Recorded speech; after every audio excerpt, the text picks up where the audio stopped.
কবিৰ জ্ঞানত সেই জ্ঞানৰ পৰাই গম পায় যে কবিয়ে নিজৰ স্তৰেৰে কেৱল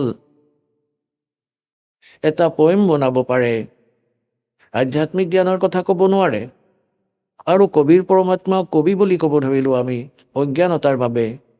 তেওঁ যি জ্ঞান দিছে সেয়া 4 বেদ, 18 পুৰাণ, 6খন শাস্ত্ৰ, মহাভাৰত, শ্ৰীমদ ভাগৱত গীতা, কোৰাণ, পুৰাণ আৰু বাইবেল, এই সকলোৰে এক মিশ্ৰিত জ্ঞান আছে। তাৰ ভিতৰত যি জ্ঞান আছে সেই জ্ঞানটো ইয়াত আছেই আছে, পৰমাত্মাৰ দ্বাৰা দিয়া জ্ঞানত। যি জ্ঞান তাৰ ভিতৰত উপলব্ধ নাই, যি ভক্তিবিধি নাই, তত্ত্বজ্ঞান নাই, সেয়াও কৈ থৈছে। তেওঁ পৰমাত্মা আছিলে যদিও আমি তেওঁ কবি বুলি ক'ব ধৰিলোঁ। গতিকে যি প্ৰকাৰে পৰমাত্মাৰ দ্বিতীয় প্ৰকাৰৰ যি স্থিতি আছে, প্ৰত্যেক যুগতে বালক ৰূপ ধাৰণ কৰে আৰু লাহে লাহে ডাঙৰ হয়।